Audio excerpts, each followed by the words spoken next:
অতি উত্তম। রাধার আত্মবিশ্বাস তো আজকে চরমে আছে মনে হচ্ছে। আর এই শ্রী হনুমানের মুখে চিন্তার ছায়া দেখে খুব আনন্দ পাচ্ছি আমি। এর অর্থ হলো একটাই, যে আজকে রাধা শ্রী হনুমানকে পরাস্ত করবেই।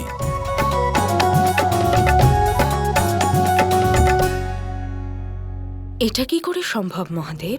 হনুমানের ভক্তির শক্তি সবাই জানে, তাহলে রাধা কি করে ওনার সাথে প্রতিযোগিতা করতে পারে? দেবী, এই প্রতিস্পর্ধা রাধা আর হনুমানের ভিতরে নয়, বরং এটাও হলো শ্রীকৃষ্ণের লীলা। এসব উনিই করিয়েছেন। এই প্রতিযোগিতার দ্বারা শ্রীকৃষ্ণ সংসারকে একটা গুরুত্বপূর্ণ সংবাদ দিতে চাইছেন। আর সেই সংবাদের গুরুত্বের অনুমান তুমি ধারণা করতে পারবে যে এই সংবাদকে পৃথিবীবাসীর কাছে পৌঁছে দেওয়ার মাধ্যম হিসাবে উনি নিজের প্রিয় রাধা আর হনুমানকে বানিয়েছেন। কৃষ্ণ, রাধা আর হনুমানের মধ্যে ভক্তির এই প্রতিযোগিতা রাখা উচিত হয়নি। এইভাবে ভক্তির পরিমাপ করে উনি আসলে কি বোঝাতে চাইছেন? দেবী, কখনো কখনো আমাদের শুধু এক দ্রষ্টা হয়ে সামনে ঘটে যাওয়া লীলার আনন্দ লাভ করা উচিত। এতদিন তুমি রাধাকৃষ্ণের প্রেম লীলা উপভোগ করেছ, আর এবার রাম আর হনুমানের ভক্তি লীলার আনন্দ লাভ করবে। এটাও আনন্দময় হতে চলেছে।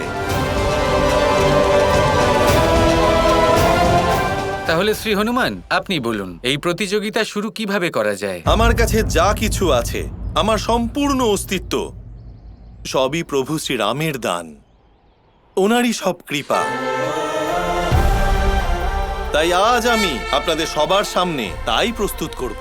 ঠিক আছে, তাহলে আমাদের সকলের সামনে নিজের ভক্তির প্রদর্শন করুন শ্রী হনুমান। যথা আজ্ঞা।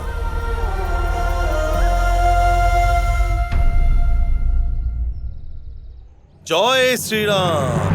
जय हनुमान ज्ञान गुण सागर, जय कपीस तिहु लोक उजागर।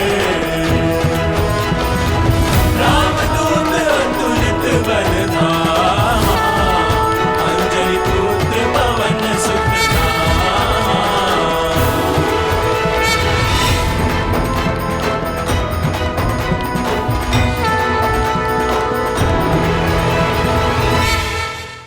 আমার প্রভু শ্রীরামের মহিমায় আমি অষ্ট সিদ্ধি লাভ করেছি। তার মধ্যে প্রথম সিদ্ধি হল মহিমা সিদ্ধি। আর এই সিদ্ধির বলের দ্বারাই আমি আমার শরীরকে ব্রহ্মাণ্ডের এক প্রান্ত থেকে অন্য প্রান্ত পর্যন্ত বিস্তৃত করতে পারি। কিন্তু এই সিদ্ধির অর্থ এটা নয় যে আমি খুবই মহান, বরং এই শক্তি হল আমার ভক্তির প্রতীক। আমি এই যে নিজেকে ব্রহ্মাণ্ডের ন্যায় বিশাল করতে পারছি, তার যথার্থ কারণ আছে। সেই কারণ হলো এই যে এই ব্রহ্মাণ্ড, এই সংসার আমার প্রভু শ্রীরামের অন্তরেই নিহিত। আর যিনি নিজের ভক্তির দ্বারা প্রভু শ্রীরামকে পেয়েছেন, তিনি এমন অনেক সংসারের বিশালতা লাভ করতে পারেন।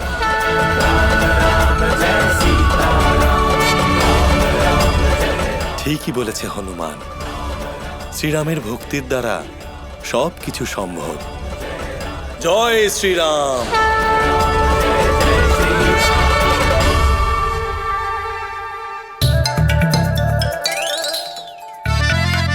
শ্রী হনুমান তো এক্ষুনি এখানে ছিলেন, কোথায় গেলেন? হ্যাঁ, সবে তো উনি নিজের একটাই সিদ্ধির প্রদর্শন করেছেন।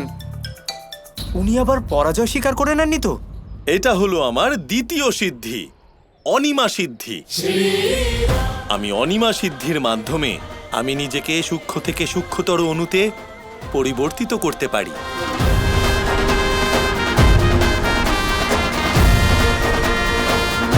শ্রী হনুমান এত ছোট হয়ে গেছেন যে দেখতেও পাচ্ছি না।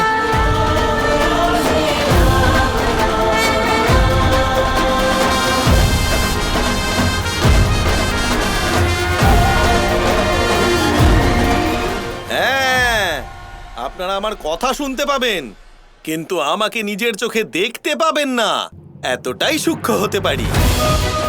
আমার প্রভু শ্রীরামের ভক্তি আমাকে যেমন এই ব্রহ্মাণ্ডের বিস্তার দিয়েছে, তেমনি সূক্ষ্মাতিতর কণায় পরিবর্তিত হওয়ারও ক্ষমতা দিয়েছে। জয় শ্রীরাম।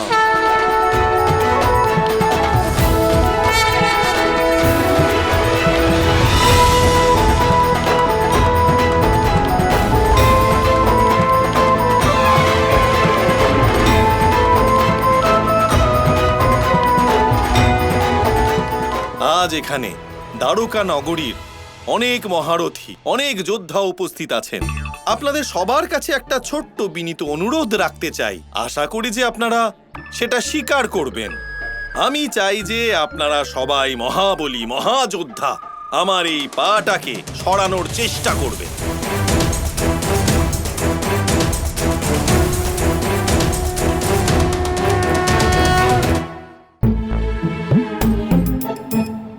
দাঁড়ান দাঁড়ান মহাবলী। জয় শ্রীরাম। এবার নিজের বল দেখান।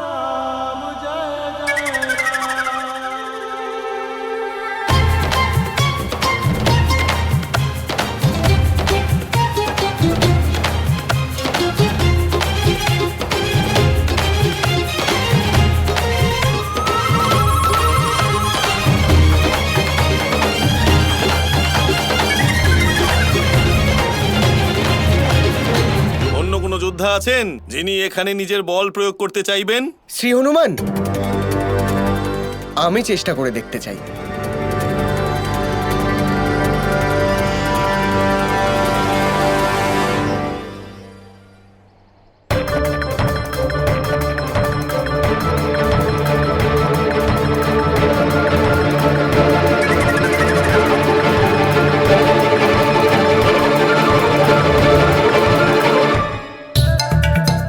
এই ব্যাপারটা তো সত্যি যে আপনার মধ্যে অসীম শক্তি আছে শ্রী হনুমান। আমি আমার প্রভুর গরিমা চিরকাল বজায় রাখতে চাই। সেই জন্য আমার প্রভু আমাকে গরিমা সিদ্ধি প্রদান করেছেন, যা সংসারে সব থেকে ভারী। এই শক্তি আমার পায়ের ছিল না, বরং সেই গরিমা সিদ্ধির ছিল, যার জন্য আপনারা আমার পা সরাতে পারেন।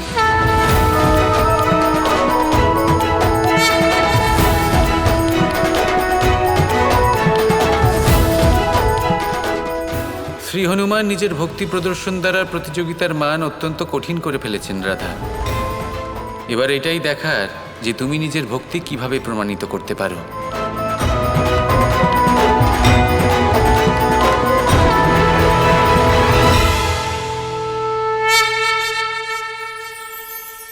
মানুষ সত্যের সাথে অবগত হবার জন্য ব্যাকুল হয়ে থাকে, চিরকাল চেষ্টা করতে থাকে।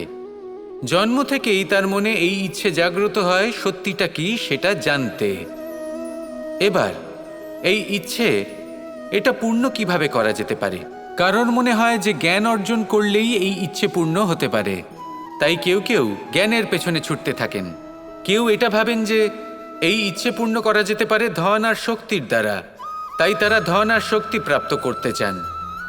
কেউ আবার ভাবেন যে অন্তরের মন্থন দ্বারা এটা সম্ভব হতে পারে।